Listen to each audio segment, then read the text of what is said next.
अस्सलाम वालेकुम रहमतुल्लाहि वबरकातुहू। नाउ बच्चों, आज हम जो टॉपिक पे बात करने वाले हैं वो मियोसिस का सेकंड फेज है। हमने क्या बात की है अभी तक हमारा जो डिस्कशन चल रहा है वो डिस्कशन क्या है? वो डिस्कशन सबसे पहला ये है कि हम ये कह रहे हैं कि मियोसिस का प्रोसेस होता है, ठीक है।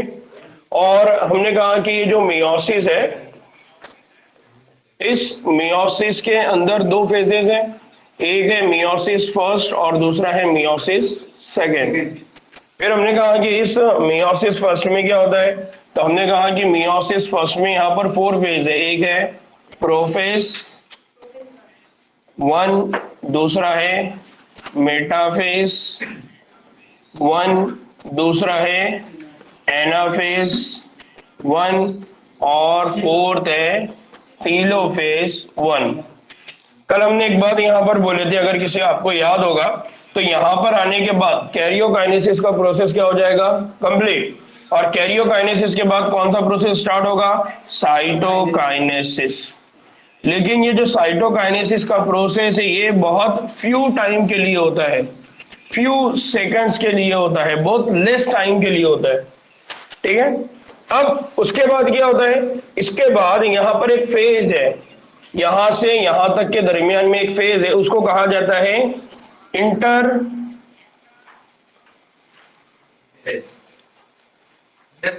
काइनेसिस। क्या है, इंटर काइनेसिस। याद आ रहा है, इंटर काइनेसिस। और इंटर काइनेसिस के बाद फिर क्या स्टार्ट होगा, मियोसिस टू।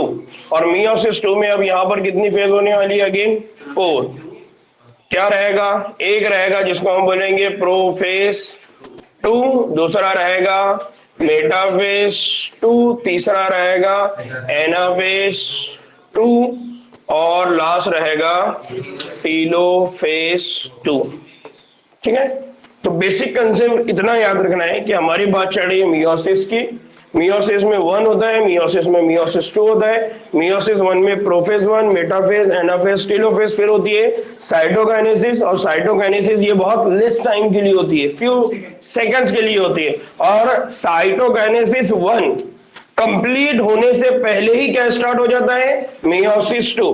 तो साइटोकाइनेसिस वन से लेके मियोसिस टू के प्रोफेज वन की शुरुआत के बीच में जो स्पेस है, जो टाइम है, जो फेज है, वो कौन है, इंटरकाइनेसिस।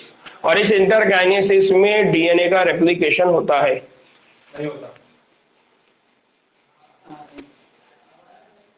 कल पढ़े ना हम लोग, है ना, डीएनए का रेप्लिकेशन नहीं होता, याद रहेगा।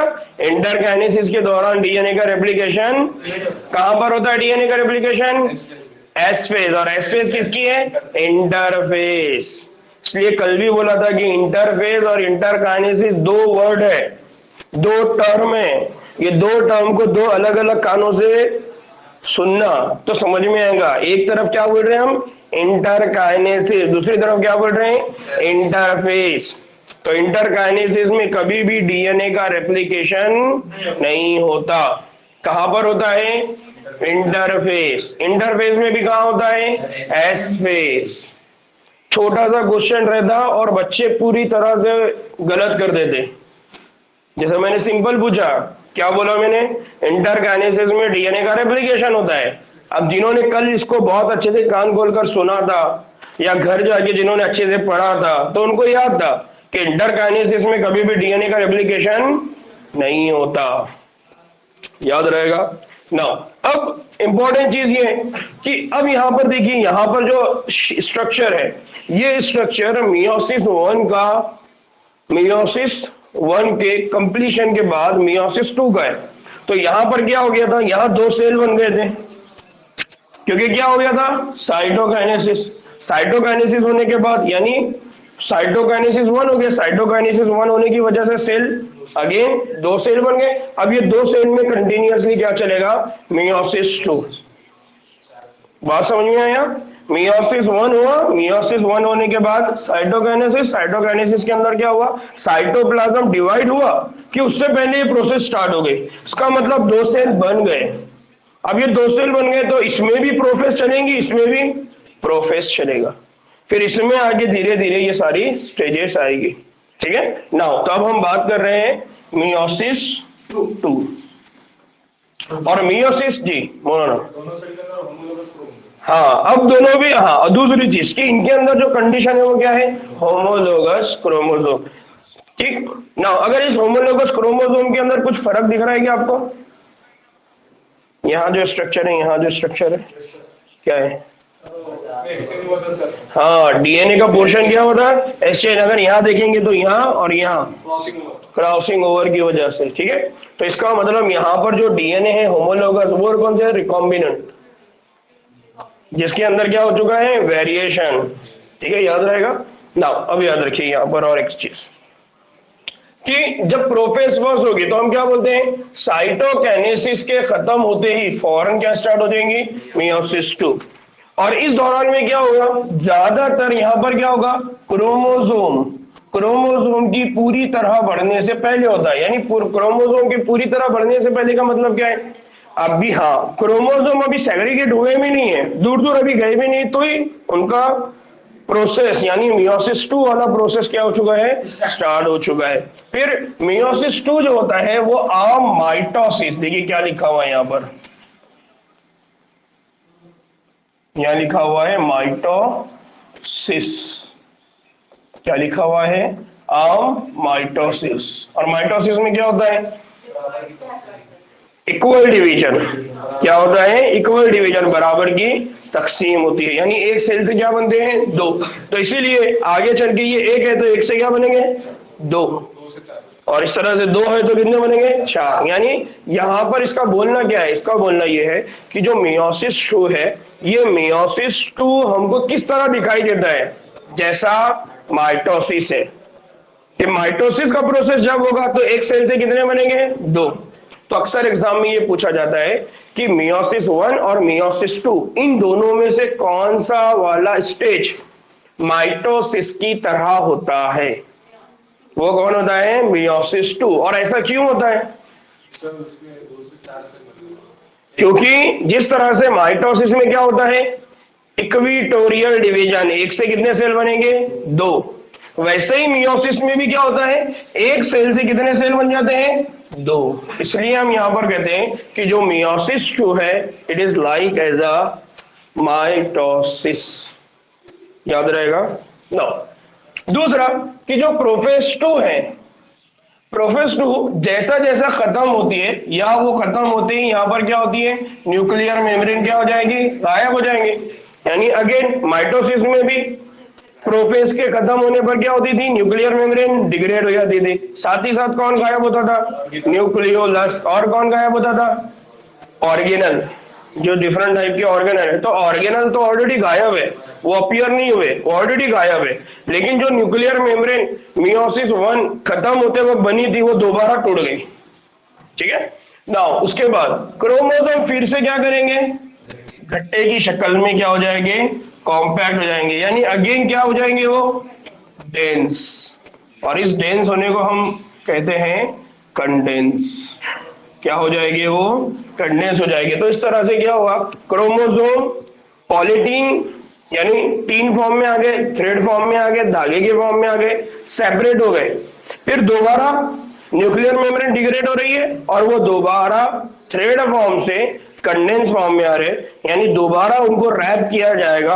रैप किया जाएगा किसके ऊपर, हिस्टोन प्रोटीन। और हिस्टोन प्रोटीन को अरेंज करेंगे तो क्या बनेंगे, क्रोमैटिन। और क्रोमैटिन मिलकर क्या बना देगा, क्रोमोसोम। ठीक है, बात समझ में आ रही है। हाँ अब इस कंडीशन में क्या होगा, एक डिप्लॉइड सेल है उसका डिवीजन होगा। वहां पर क्या हो रहा था, डिप्लॉइड से डिप्लॉइड ही, लेकिन यहाँ क्या होगा, डिप्लॉइड से हैप्लॉइड। अब वो कैसा होगा हम उसको यहाँ देख रहे हैं। ठीक, दूसरा तो ये हो गया प्रोफेज 2, ये क्या हो गया, प्रोफेज 2। यहां नहीं रहेगा।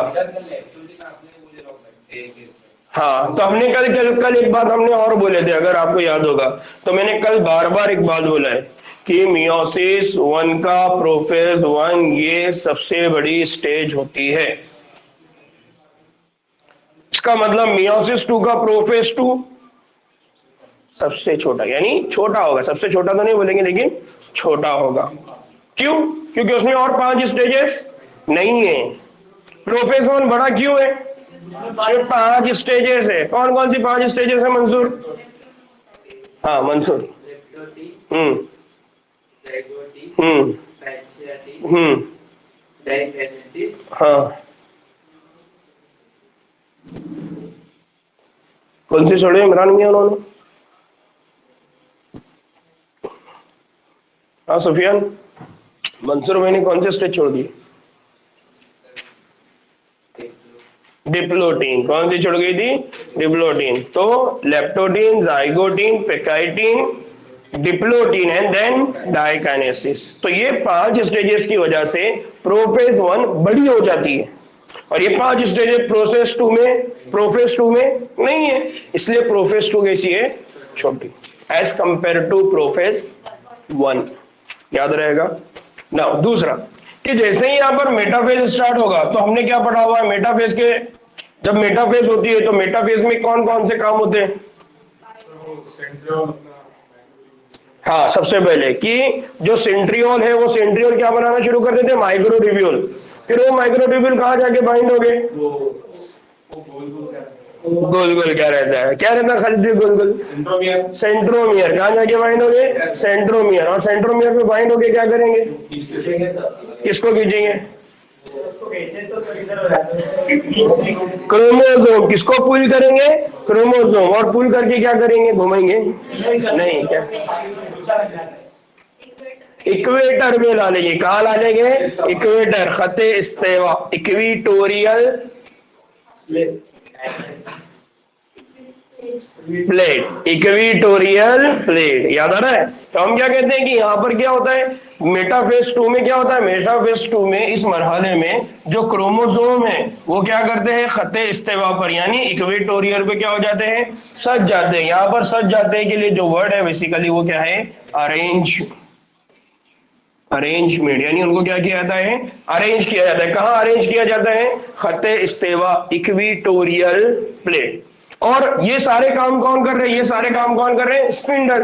और ये स्पिंडल जो होते हैं ये कहां से आते हैं?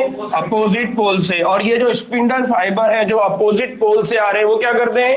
Sister chromatid. वो क्या करते हैं? Sister chromatid. उस सिस्टर क्रोमैटिड के कहां पर जाके बाइंड होते हैं? काइनेटोकोर से वो क्या होते हैं? जुड़ जाते हैं ना। इसमें मैंने एक वर्ड छोड़ा है, मैं आ रहा हूं इमरान उधर, वेट, मैं आ रहा हूं उधर ना। यहां पर क्या होता है? दो बातें कि यहां पर क्या है? जो स्पिंडल है, ये जो स्पिंडल है ये स्पिंडल कहां से आ रहे हैं? Opposite pole. और ये जो स्पिंडल है ये जो अपोजिट पोल से आ रही है स्पिंडल बेसिकली किससे बने हुए हैं? माइक्रोट्यूब्यूल। तो स्पिंडल के अपोजिट पोल से, तो यहां पर क्या है? अपोजिट पोल से माइक्रोट्यूब्यूल स्पिंडल वो क्या करेंगे? सिस्टर क्रोमैटिड के कहां जाके बाइंड हो जाएंगे? काइनेटोकोर। काइनेटोकोर से जैसे ही वो जुड़ेंगे तो अब उसको क्या करना शुरू करेंगे? पुल। लास्ट टाइम भी अगर आपको याद होगा तो जब हमने क्रोमोसोम का स्ट्रक्चर पढ़ा था, कहां पर पढ़ा था हमने क्रोमोसोम का स्ट्रक्चर? हाँ, क्रोमोसोम का स्ट्रक्चर हमने कहां पढ़ा था ऐसा?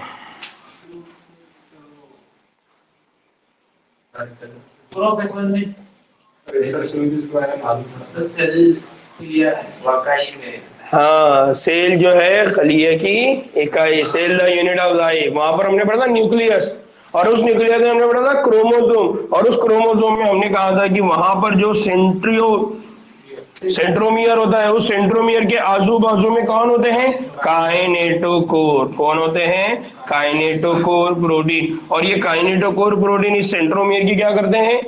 प्रोटेक्शन, हिफाजत। तो बेसिकली क्या होगा? जो माइक्रोट्यूब्यूल प्रोटीन है वो इस तरह से यहां पर आके बाइंड हो गए, और ये जो क्रोमैटिड है यानी सिस्टर क्रोमैटिड, इन दोनों को क्या कर देंगे? सेपरेट कर देंगे। यानी उन दोनों को बीच में से यहां से क्या कर देंगे? डिवाइड कर देंगे। इस तरह से क्या हो गया? अब मेटाफेज में ये दोनों भी क्या हो गए? टूट गया। तो टूटने के बाद क्या होगा? एक यहां पर सेंट्रोमियर है, दूसरा यहां सेंट्रोमियर है, यहां पर दो क्रोमैटिड, यहां पर दो क्रोमैटिड। अब ये क्रोमैटिड को वो क्या करेंगे? अपोजिट डायरेक्शन में पुल करेंगे। इसलिए हमको क्या दिखाई देता है कि जो एनाफेज होती है उस एनाफेज में क्या देखने को मिलता है कि जो सेंट्रोमियर है उसकी पोजीशन किस साइड में है? सेंट्रियोल। और जो क्रोमेटिड है वो सेंट्रियोल की अपोजिट डायरेक्शन में होती है। याद आ रहा है, हमने ये पढ़ा था कहां पर, एनाफेज। तो अभी कौन सी फेज चालू है, मेटाफेज। मेटाफेज में क्या होगा, मेटाफेज में सबसे पहले ये होगा कि जितने भी क्रोमोसोम है वो सब आके कहां पर अरेंज हो जाएंगे, इक्विटोरियल प्लेट। इक्विटोरियल प्लेट पर जब वो आके अरेंज हो गए तो ये अरेंजमेंट करने का काम उनके पास कौन कर रहा है, ये सारा का सारा काम कौन कर रहा है, स्पिंडल फाइबर। ये जो स्पिंडल फाइबर ये किससे बने हुए हैं, माइक्रोट्यूब्यूल प्रोटीन। और ये जो माइक्रोट्यूब्यूल प्रोटीन है जो उसको हम स्पिंडल फाइबर बोल रहे हैं, ये जाकर कहां पर बाइंड होंगे, सिस्टर क्रोमैटिड। नहीं रहेगा, क्यों, अपोजिट के अलावा ये हो गए कि अभी वो चार है नहीं ना, दो एंड, यानी बायोवेलेंट का बोल रहे थे हम, दो अलग अलग क्रोमोसोम जब एक दूसरे से बाइंड थे, यहाँ पर वो है ही नहीं, ये तो होमोलोगस है, दोनों भी क्रोमेटिड एक दूसरे से अलग अलग हो गए। ठीक है, तो अब ये जो सिस्टर क्रोमेटिड है, उन सिस्टर क्रोमेटिड को वो एक दूसरे से क्या करेंगे, अलग। वहां पर जब सेपरेशन हुआ था, वहां सेपरेशन किसका हुआ था, होमोलोगस। होमोलोगस मीन्स लोकेशन, जिनके पास जिनकी जो लोकेशन है वो सेम प्लेसेस पर थी, है ना। अब यहां पर जो सेपरेशन होगा वो किसका होगा, सिस्टर क्रोमैटिड किसका होगा। तो वहां पर अगर आपको होमोलोगस ना बोलते हुए वहां पर अगर बोला जाए कि नॉन सिस्टर क्रोमैटिड, तो बात सही होगी या गलत होगी, सोच के बोलो। होमोलोगस की जगह पर अगर आपको यह बोला जाए कि सिस्टर क्रोमैटिड का सेपरेशन हुआ, ठीक है, यहां पर हम क्या बोल रहे हैं, सिस्टर क्रोमैटिड का क्या हुआ, सेग्रीगेशन हुआ। वहां पर आपको होमोलोगस के बजाय बोला जाए नॉन सिस्टर क्रोमैटिड का सेग्रीगेशन हुआ। क्यों, हाँ वो नॉन सिस्टर, ये हाँ, ये दोनों भी क्या थी, सिस्टर थी ना, और उसके लिए मतलब ये और ये एक दूसरे के लिए क्या है, नॉन सिस्टर, लेकिन ये एक दूसरे के लिए क्या है, सिस्टर। समझा। तो इसलिए याद रखना कि कभी कभार एग्जाम में सिस्टर और नॉन सिस्टर ये टर्मिनोलॉजीज भी यूज होती। हमने बार बार सिस्टर सिस्टर पढ़ा रहता है तो हमको लगता है कि नॉन सिस्टर कहीं पूछेगा नहीं, और इस तरह की अगर टर्मिनोलॉजी आ गई तो उस वक्त हम क्या हो जाते हैं, कंफ्यूज। ठीक है, नाउ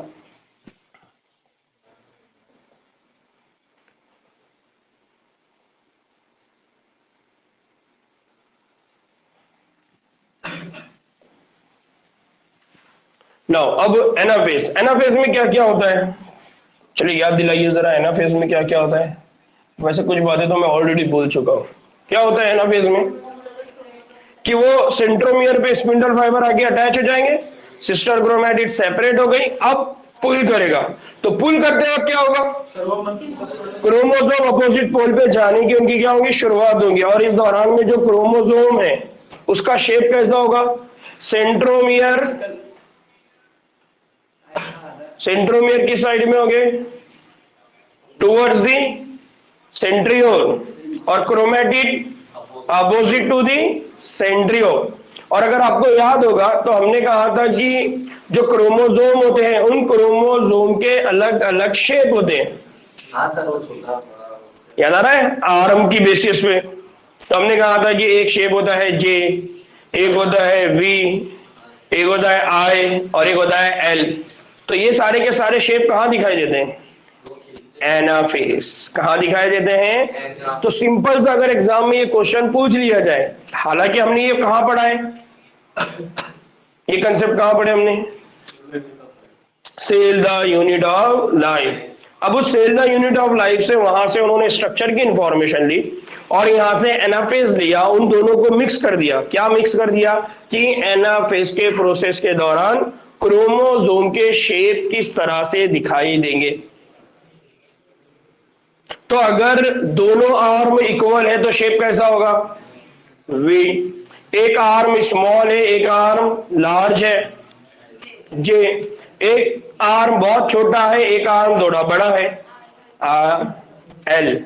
और एक आर्म है ही नहीं, सिंगल आर्म है तो आई शेप। तो एनाफेज में किस तरह का शेप होगा, ये आपको अगर एग्जाम में पूछ लिया जाए तो आपको याद रहना, क्रोमोसोम के क्रोमैटिड की साइज। समझ रहे हो अक्सर इसका क्या बोल रहा हूं मैं? नहीं समझा है ना? हमने पढ़ा था कि ये एक क्रोमोसोम है, ये दूसरा क्रोमोसोम है, ये तीसरा क्रोमोसोम है, ये चौथा क्रोमोसोम है। ये जो क्रोमोसोम है ये कौन है? Meta centric. ये कौन सा है? सब मेटा सेंट्रिक। ये कौन सा है? एक्रोसेंट्रिक। और ये कौन सा है? टीलोसेंट्रिक। जब इसको पुल करेंगे, इसको पुल करेंगे, इसको पुल करेंगे, इसको पुल करेंगे, तो इसको पुल करते वक्त इसका जो शेप बनेगा वो शेप कैसा बनेगा? V shape.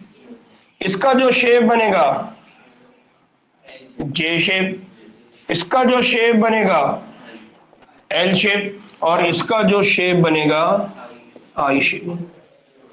समझ में आया? तो ये जो शेप है क्रोमोसोम के अलग अलग, ये आपको अगर माइक्रोस्कोप में ऑब्जर्व करना है तो आप कौन सी स्टेज में देखेंगे? एनाफेज। अगर आपको क्रोमोसोम देखना है इक्वेटोरियल प्लेट पे तो आप कौन सी फेज यूज करेंगे? मेटाफेज। अगर आपको डीएनए थ्रेड फॉर्म में देखना है प्रोफेज। अगर आपको न्यूक्लियर अपीयर है और न्यूक्लियर एब्सेंट है तो कौन सी स्टेज पे देखेंगे?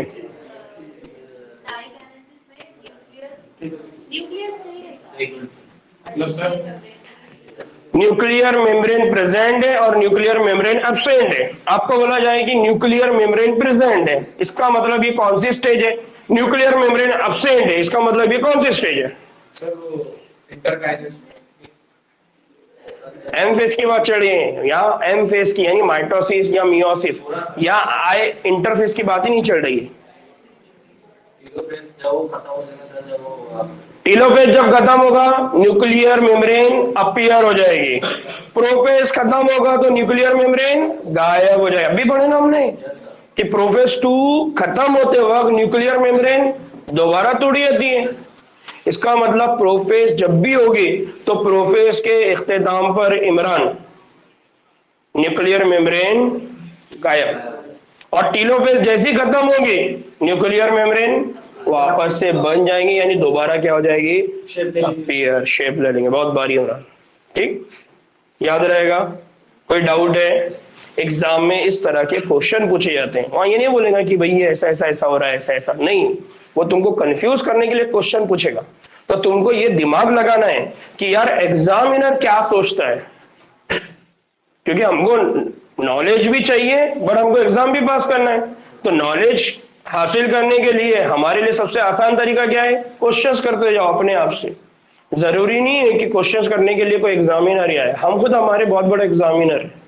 हमको खुद मालूम है कि हमारा नॉलेज की लेवल कितनी है, हमारा अपना डेप्थ कितना है, मैंने किसी चैप्टर को कितना समझा है। तो लगाने का 6 तो क्वेश्चन है, हाउ, व्हाई, व्हेन और वेयर और व्हाट। भाई तो बोल दिया मैंने, और क्या बचा? हु, है ना? याद आ रहा है? ये 6 क्वेश्चन, ये 6 क्वेश्चन बनाते रहने का हर चीज के लिए, तो खुद भी आपका आंसर बनता चला जाएगा। समझ में आ रहा है? नाउ तो अब हमने क्या कहा? हमने कहा कि यहां पर क्या हो गया? हमने कहा कि यहां पर ये हर एक क्रोमोसोम के कहां पर जाके बाइंड हो जाएगा? सेंट्रोमियर। एक साथ क्या होगा? टूटने के साथ ही शुरू होगा, यानी हर एक क्रोमोसोम के क्या होंगे? सेंट्रोमियर। और सेंट्रोमियर क्या हो जाएगा? टूट जाएगा। और टूटने की वजह से क्या होगा? नाउ सिस्टर क्रोमेटिड के अंदर क्या होगा? वो पुल होंगी टुवर्ड्स दी अपोजिट पोल। तो हम बोलेंगे कौन सी स्टेज स्टार्ट हो गई? एनाफेज। तो उसकी वजह से क्या होगा? जो सिस्टर क्रोमेटिड है वो एक साथ बनाए रखता है और खलिए के अपोजिट पोल की तरफ उसको क्या करता है? इजाजत देता है, या हम बोलेंगे कि उस तरफ वो उसको क्या करता है? पुल करता है। फिर यहां पर कौन है? जो माइक्रोट्यूब्यूल्स है वो छोटा होकर काइनेटोकोर से क्या होता है? जुड़ा रहता है। अब छोटा होकर काइनेटोकोर से जुड़ा रहता है, इसका मतलब क्या है? किधर छोटा होगा? किधर साइड छोटा होगा? वो सेंट्रोमैटिक, सेंट्रो मेयर या सेंट्रियोल? सेंट्रियोल की तरफ। सेंट्रियोल की तरफ। मतलब आप जब किसी चीज को खींचेंगे तो उस साइड से रस्सी कम करते आएंगे क्या? नहीं, इस साइड से करेंगे ना। तो इसका मतलब सेंट्रियोल के साइड में जो माइक्रोट्यूब्यूल है वो धीरे धीरे धीरे धीरे धीरे क्या होते जाएंगे? कम होते जाएंगे। लेकिन काइनेटोकोर की तरफ यानी सेंट्रोमियर की तरफ वो अटैच रहेगा, वहां पर कोई चेंज नहीं होगा। ठीक है, तो इसको याद रखना है। आपको मालूम है जो कैंसर का ट्रीटमेंट होता है, कैंसर के ट्रीटमेंट में सबसे इंपॉर्टेंट काम करती है ये फेस। क्यों? क्योंकि माइक्रोट्यूब्यूल प्रोटीन को अगर आपने रोक दिया तो माइक्रोट्यूब्यूल प्रोटीन को रोक देने की वजह से क्या होगा? सेग्रीगेशन नहीं होगा। वैसे कैंसर के अंदर होता क्या है? कैंसर के अंदर होता है इर्रेगुलर। इर्रेगुलर मतलब जहां पर कोई रेगुलेशन, जहां पर कोई कंट्रोल नहीं है।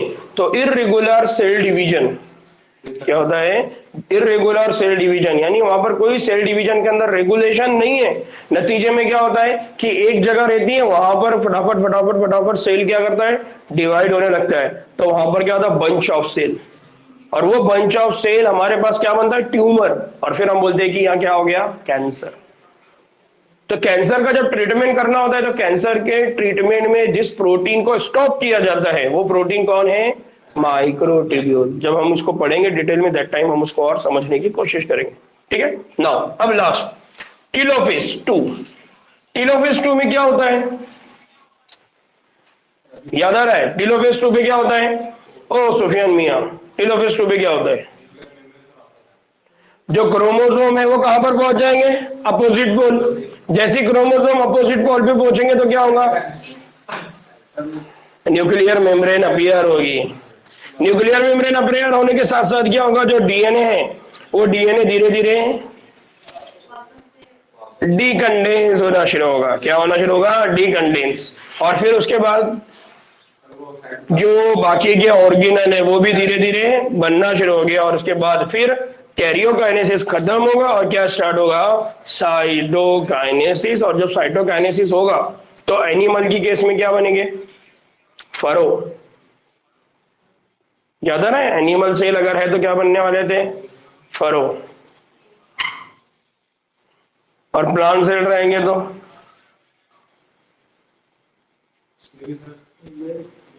माइटोसिस। याद आ रहा है ना? माइटोसिस के बाद साइटोकाइनेसिस पढ़े थे हम लोगों ने। तो यहां पर ये सब होगा क्या?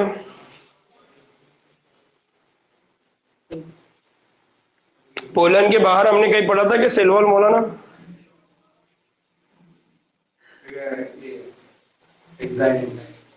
हाँ वही बोला ना, एक्साइन इंटाइन। तो हमने कहीं सेल वॉल पढ़ा था क्या? नहीं पढ़ा था। इसका मतलब प्लांट के अंदर बेसिकली वहां पर कोई सेल वॉल नहीं बनती, वहां पर कुछ और लेयर बनती है जिसको हमने उस वक्त पढ़ा था। क्या पढ़ा था? एक्साइन इंटाइन, दीवार बना, प्रोटेक्शन। याद आ रहा है? तो इसलिए बार बार बोल रहा हूं मैं कि ये जो चैप्टर है इसको अगर और अच्छा समझना है तो इससे पहले जो चैप्टर्स हमने पढ़े उनको दोबारा वक्त दीजिए, रिवाइज करिए। तो क्या होगा? ये बातें आपकी वहां जाके क्लियर होंगी और वहां कुछ बातें पढ़ी हुई यहाँ क्लियर होगी। और अच्छी बात यह है कि आप सब लोग रिपीटर्स हैं। और रिपीटर होने की वजह से आपका फायदा क्या है? आप बहुत कम वक्त में, जो 2 साल में आपने पढ़ना था वो बहुत कम वक्त में आप पढ़ रहे हैं। आपका टाइम बच रहा है। एक टाइम तो गया, छोड़ दो उसको ध्यान मत दो। लेकिन ये जो टाइम बच रहा है आपका, बहुत कम वक्त में आप 11 12 का सिलेबस पूरी तरह से कंप्लीट कर पा रहे हैं। और वो भी ऐसा वैसा नहीं, कंपैरेटिवली कर रहे हैं कि 11th में क्या पढ़ा, 12th में क्या पढ़ा, ये चैप्टर में क्या आया, वो चैप्टर में क्या आया, किसको किससे लिंक करना है। तो इसको गनीमत जानिए, ये बहुत इंपॉर्टेंट टाइम है आपका। तो अभी आपको क्या करना है? एक काम जो करना है कि ये चैप्टर के बाद आपने reproduction in organism, sexual reproduction in flowering plant और ह्यूमन रिप्रोडक्शन, भले ही आप घर जाने के बाद अगर आप लोगों ने इसको बहुत अच्छे से ईमानदारी से पहले पढ़ा है तो आप सिर्फ रिवाइज करिए। और अगर आपने नहीं पढ़ा है तो दोबारा पढ़िए। वीडियोस हमारी अवेलेबल है, सारी चीजें अवेलेबल है। समझ में आ रहा है क्या? इससे फायदा क्या होगा? इससे फायदा यह होगा कि एक चैप्टर के साथ आपके कितने चैप्टर का रिवीजन होने वाला है? 3। तो फायदे का सौदा है या नुकसान है? तो दो ना बाजी, आज 5-6 घंटे देंगे ना तो एग्जाम टाइमिंग में 1 ही मिनट लगेगा, 5 ही सेकंड लगेंगे। बाद में पढ़ना फिर उसको, बाद में। अभी रिवीजन करने के लिए उतना तो टाइम देना पड़ेगा ना यार, अगर नहीं देंगे तो फिर परेशानी हो जाएगी। क्यों? क्योंकि ये मतलब हम बोलते हैं ना गरम गरम है तो हथौड़ा मारो, तो बस ऐसा ही है, ये गरम गरम है, इसके ऊपर हथौड़ा मारो। मतलब जितना जल्दी आप इसको, क्योंकि अब इसके बाद अगर नेक्स्ट चैप्टर स्टार्ट हुआ तो आपके पास फिर उसको रिवाइज करने का टाइम नहीं बचेगा। बात समझ में आ रही मेरे? ठीक। नाउ लास्ट, टीलोफेज में क्या होता है? तो हमने कहा कि टीलोफेज 2 जब होती है तो उसके साथ ही मियोसिस क्या हो जाता है? खत्म हो जाता है। और इस दौरान में क्या होता है? जो न्यूक्लियर इन्वॉल्व्स है, यानी जो न्यूक्लियर इन्वॉल्व है, उसके जरिए क्रोमोसोम को क्या किया जाता है? 2 ग्रुप में, यानी 2 झुंड में एक साथ क्या हो जाते हैं? बंद हो जाते हैं। यानी 2 झुंड का मतलब क्या है? 2 ग्रुप। नाउ इसी, हाँ, मतलब कैरियोकाइनेसिस यहाँ पर अब क्या हो रहा है? कंप्लीट। 2 क्रोमोसोम, यानी ये एक जगह पे, ये दूसरी जगह पे, इस तरह से वो क्या हो गए? सेपरेट। ठीक है। नाउ अब एक और चीज कि साइटोकाइनेसिस जारी होता है, जिसकी वजह से खलिए का क्या होता है? टेट्राड बनते हैं। कितने बन जाएंगे यहाँ पर? 4 खलिए बन जाएंगे, जिसको हम क्या कहते हैं? 4 हैप्लॉइड डुक्तर खलिया।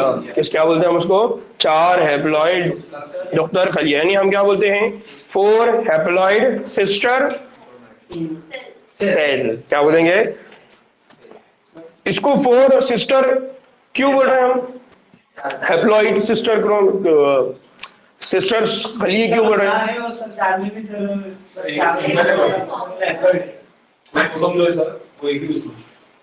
क्रोमोसोम एक कॉपी एक जगह है, दूसरी कॉपी दूसरे में, तीसरी कॉपी तीसरे में, चौथी कॉपी, इस तरह से क्या हो गया? 4 हैप्लॉइड सिस्टर सेल वहां पर बन गए। तो इस तरह से हम बार बार जब भी मियोसिस का डेफिनेशन बोलते हैं तो मियोसिस के डेफिनेशन में हम यही बात बोलते हैं कि मियोसिस का प्रोसेस जो है ये ऐसा प्रोसेस है जिसको हम रिडक्शनल डिवीजन बोलते हैं, तख्फीफी तकसीम बोलते हैं। क्यों? क्योंकि हम ये कहते हैं कि एक सेल से 4 हैप्लॉइड खलिए बनते हैं।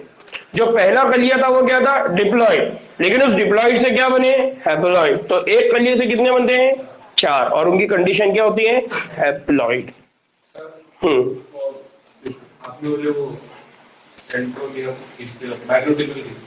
हाँ, सेंट्रोमियर को कौन है? हाँ, मतलब ये जो 2 बता रहे हैं ना, बेसिकली ये जो क्रोमोसोम था हमारा एक, ये दूसरा वाला क्रोमोसोम। अब यहाँ पर क्या हो गया? इन्होंने इस डायग्राम के अंदर क्या करे? 2 क्रोमोसोम, मतलब एक ऑटोसोम है और एक एक्स क्रोमोसोम है, उनको रिप्रेजेंट कर दिया। हाँ हाँ, तो ये वही बोल रहा हूं मैं कि ये एक क्रोमोसोम है, ये दूसरा क्रोमोसोम है। तो इसका मतलब क्या है? आपके पास तो फॉर एग्जांपल अगर ह्यूमन है तो ह्यूमन के पास कितने हैं? 23। तो 23 क्रोमोसोम, यानी 23 की बेसिकली क्या होती है? पेयर। तो 23 यहां रहेंगे, 23 यहां रहेंगे, 23 यहां रहेंगे, 23। इसीलिए तो हम इसको क्या बोलते हैं? हैप्लॉइड। अगर ये 23 पेयर रहते तो हम हैप्लॉइड बोलते क्या? नहीं, हम क्या बोलते हैं? डिप्लॉइड। यानी क्रोमोसोम नंबर 1 की एक कॉपी, 2 की एक कॉपी, 3 की एक कॉपी, 4 5 6 7 8 9, इस तरह से up to the 22 plus X या वाई, उनकी क्या रहेंगी? एक एक कॉपी। इसलिए यहां पर उन्होंने क्या बताया है? एक एक कॉपी। तो ये जो बता रहे हैं वो रेड, ब्लू और ये क्या बोलते हैं? ब्लू कलर और पिंक कलर, ये बेसिकली ये क्या रिप्रेजेंट कर रहे हैं? ये रिप्रेजेंट कर रहे हैं कि ये वाली जो है ये ऑटोसोम्स है और ये वाली कौन है? एक्स या वाई। ठीक है। मतलब अगर हमको ये सेल के अंदर 23 बताना रहता तो क्या होता? ये बोर्ड कम पड़ जाता हमको।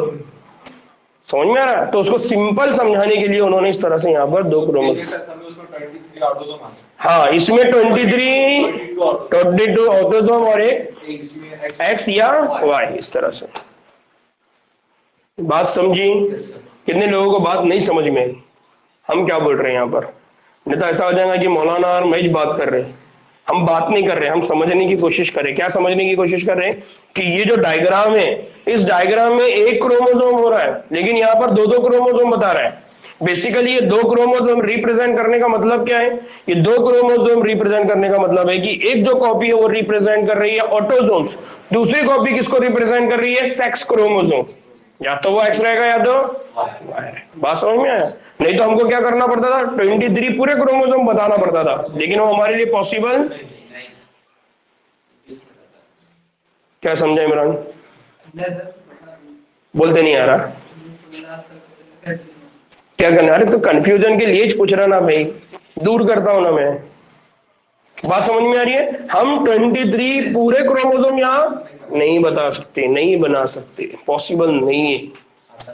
आसानी के लिए हमने यहाँ पर क्या कर दिए, सिर्फ 2 क्रोमोसोम बताए, एक को हम कंसिडर कर रहे हैं ऑटोसोम, दूसरे को कंसिडर कर रहे हैं सेक्स क्रोमोसोम। ठीक, उसका समझ रहा है क्या बच्चे? क्या सब ऊपर ऊपर से जा रहा है? ऊपर से जा रहा होगा तो टेबल और ऊपर कर लो। नाउ लास्ट, मियोसिस की अहमियत। ठीक है, अब मियोसिस की अहमियत क्या होगी? Significance of meiosis. जैसा हम हर काम का हमारे पास क्या होता है, एक इंपॉर्टेंस होता है, अहमियत होती है। अगर वो काम नहीं होगा तो दूसरे कुछ काम है वो क्या हो जाएंगे, मुतासिर। तो वैसे ही यहाँ पर मियोसिस का भी कुछ अहमियत है। वो क्या है? मियोसिस ये जो अमल है, इसके जरिए क्या होता है, एक स्पेशीज यानी यहाँ स्पेशीज उन्होंने लिखा है, एक स्पेशीज के हर जिनसी तौलीद या सिनफी तौलीद यानी सेक्सुअल रिप्रोडक्शन करने वाले जानदार में होता है। तो मियोसिस हमेशा कहां पर होगा? ऐसे जानदारों में होगा जो क्या करते हैं, सेक्सुअल रिप्रोडक्शन। अगर आपको याद होगा तो सेक्सुअल रिप्रोडक्शन की मैंने डेफिनेशन क्या लिखाया था? सिनफी तौलीद का मतलब क्या है? सिनफी तौलीद, सेक्सुअल रिप्रोडक्शन, जिनसी तौलीद, इसका मतलब क्या है? ऐसा रिप्रोडक्शन का अमल जिसके अंदर कौन शामिल होते हैं? गैमेट्स। कौन शामिल होते हैं? गैमेट्स। कौन से गैमेट्स रहेंगे?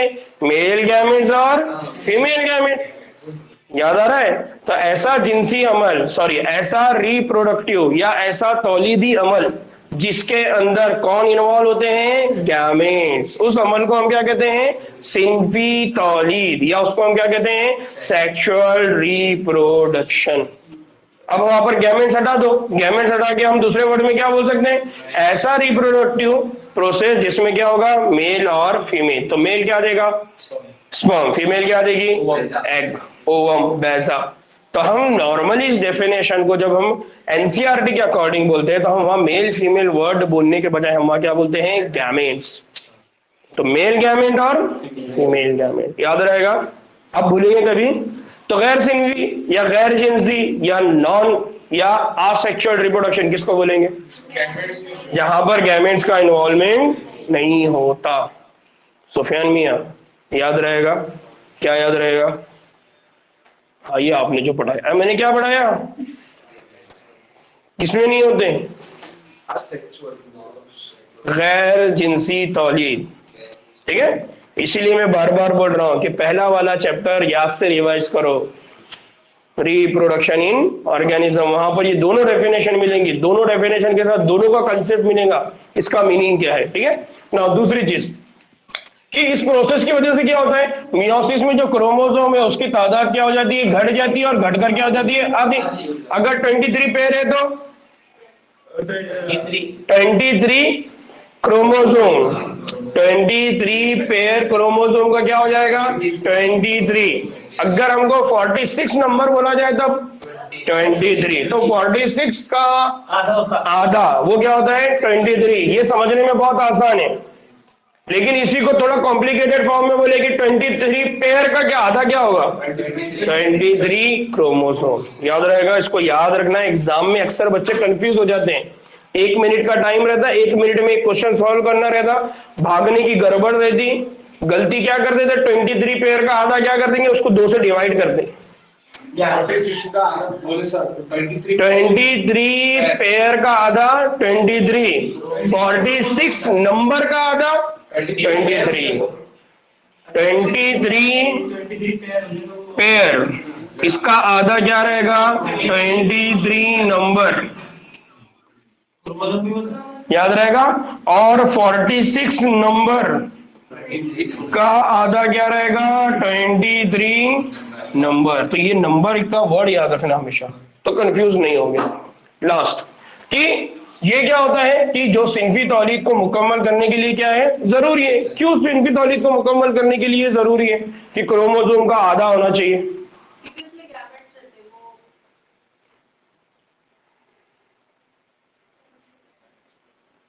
वो रिप्रोडक्शन रिप्रोडक्शन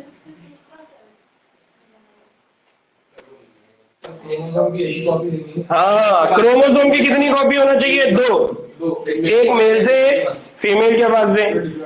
अब अगर मियोसिस का अमल नहीं होगा तो इधर से भी दो आ जाएंगी, इधर से भी दो आ जाएगी, और अगर दो दो कॉपी आ गई तो अब जो प्रोटीन है, नहीं म्यूटेशन नहीं, जो प्रोटीन है, प्रोटीन जो बनने वाले उसका कंटेंट ज्यादा हो जाएगा, डबल नहीं ट्रिपल, फोर, टेट्राड, फोर। कितना मतलब? फॉर एग्जांपल अगर मेरी हाइट 8 फीट डिसाइडेड थी अब्बा के क्रोमोसोम के हिसाब से,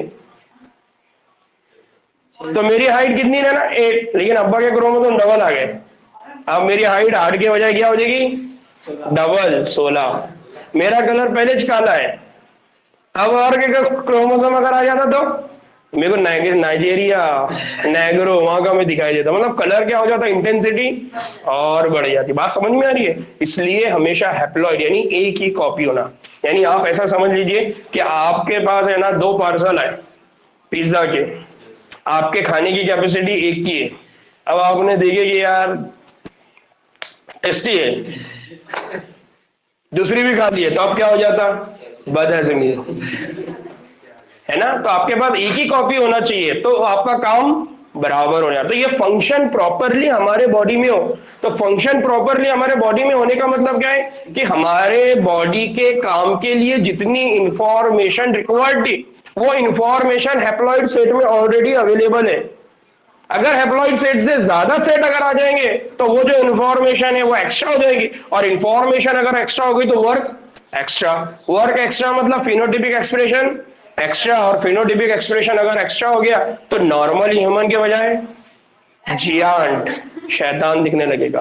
बात समझ में आई? क्या बोलते हैं इसको? जियान बोलते हैं, जैंट बोलते हैं? जिन बोलते हैं ना, जिन काफी हाँ जिंट, ठीक है बड़ा। तो मैं अक्सर उसको जियान बोलता हूँ ताकि बच्चों को उसको समझने में बोला, अरे सर ने जियान बोला, वो था जिन, ठीक है ना।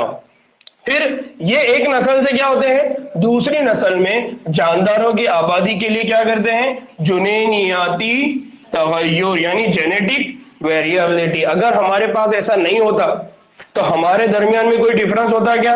नहीं। जैसा एक बैक्टीरिया दूसरे बैक्टीरिया की तरह ही है, उसमें कभी भी कोई चेंज नहीं रहेगा। क्यों? क्योंकि उनके अंदर सेक्सुअल रिप्रोडक्शन। तो सेक्सुअल रिप्रोडक्शन में ऐसी क्या चीज होती है जिसकी वजह से वेरिएबिलिटी आती है? मदर और फादर दोनों के पास से अलग अलग कॉपीज रहती है उसकी। हाँ आगे जाओ। और तो उसमें क्या होता है? तो उसमें फिर उस वो सेग्रीगेशन के बाद उसमें वेरिएशन होती है। क्यों होती है वेरिएशन? वो डिस्टेंस ज्यादा रहता है उनके ये डिस्टेंस से होता क्या है? वेरिएशन। हाँ फातिमा ने तो साजिदा हो गया यहाँ। अच्छा इन लोगों ने भी अभी तक आंसर दिया नहीं। अक्सा ये जेनेटिक वेरिएबिलिटी के लिए कौन रिस्पॉन्सिबल है? जी जीन, ठीक है ना। जीन तो मदर के पास से भी आ रहे, फादर के पास से भी आ रहे, लेकिन वेरिएशन के लिए क्या होना चाहिए जरूरी? अभी पढ़े ना हम लोगों ने इतनी देर से, कल भी पढ़े। तो मैं यही बोल रहा हूँ कि सेक्सुअल रिप्रोडक्शन का अमल है वेरिएबिलिटी के लिए, लेकिन सेक्सुअल रिप्रोडक्शन के दौरान ऐसा क्या चीज होती है, यानी मियोसिस के दौरान ऐसा कौन सा अमल होता है जिसकी वजह से वेरिएबिलिटी डेवलप होती है? सर हैप्लॉइड से हम्म डिप्लॉइड बनते हैं। नहीं सर मेल के पास से हाँ इमरान बोल दे, तू बोल बोल बोल, क्या कंफ्यूज हो रहा है? मैं तो घुमाऊंगा ना, मैं नहीं घुमाऊंगा तो एग्जामिनर घुमाएंगा। सर डिप्लॉइड सेल रहते हैं, दोनों में से एक कॉपी आती है। सही है, वो हैप्लॉइड कंडीशन रहती सही है। है। सर आंसर क्या है? वही बोल रहा, मैं तुम लोग को पूछ रहा हूँ, सोचो जरा क्या है आंसर। ओ मंसूर मियाँ क्या कर रहे तुम? अरे कल पढ़े ना हमने रिकॉम्बिनेशन। हाँ सर क्या होता है रिकॉम्बिनेशन? वेरिएबिलिटी किसकी वजह से आएंगे? रिकॉम्बिनेशन। माइटोसिस में रिकॉम्बिनेशन होता क्या? नहीं। कहाँ होता रिकॉम्बिनेशन? मियोसिस में। और मियोसिस में ये रिकॉम्बिनेशन क्यों होता? बोला था कल भी वेरिएबिलिटी के लिए। तो जेनेटिक वेरिएशन जो हमारे अंदर आ रहे हैं, जेनेटिक वेरिएशन क्यों आ रहे हैं? इसलिए आ रहे हैं क्योंकि वहां पर क्या होता है, रिकॉम्बिनेशन फादर से मदर से, यानी अब्बा के पास से इंफॉर्मेशन आई, अम्मी की इंफॉर्मेशन आ गई। अगर फादर वाली information as it is baby में चले जाएगी तो वो कैसा दिखाई देगा? अब्बा के जैसा। समझ में आ रहा है? यानी वो अब्बा की क्या रहेगा, पूरी तरह से कॉपी। लेकिन हम कैसा पहचानेंगे दोनों को? यानी जुड़वा अगर कोई रहा तो हमारे लिए बड़ी दिक्कत रहती। अब बेटा भी अब्बा के जैसा दिखा तो परेशानी हो जाएंगी ना। बात समझ में आ रही है? तो इसलिए वहां पर क्या होता है कि मदर से फादर से जो क्रोमोसोम आएंगे उनके बीच में क्या होगा? रिकॉम्बिनेशन। और रिकॉम्बिनेशन की वजह से क्या होगा? उसके अंदर यानी कुछ क्रोमोसोम की इंफॉर्मेशन अब्बा की आएगी, कुछ क्रोमोसोम की इंफॉर्मेशन अम्मी की आएगी, और एक नया क्रोमोसोम बेबी में जाएगा, बच्चे में जाएगा। इसलिए उस बच्चे के अंदर वेरिएशन होता है, वो अब्बा से भी अलग, अम्मी से भी अलग, बट थोड़ा थोड़ा अम्मी के जैसा, थोड़ा थोड़ा अब्बा के जैसा, है ना। मेरी आंखें दिख रही है, मेरा कलर दिख रहा है, दादी के ऊपर गया, नाना के ऊपर गया। तो ये जो पूरी बातें आती है ये सिमिलैरिटी की बेसिस पे, लेकिन पूरा बोलते हैं कि दादा के जैसे दिख रहा। क्यों? क्योंकि उसके अंदर क्या डेवलप हुई? Genetic variability. तो मियोसिस के प्रोसेस का या जिनसी तौलीद का सबसे बड़ा जो इंपॉर्टेंस है, जो सिग्निफिकेंस है, वो क्या है?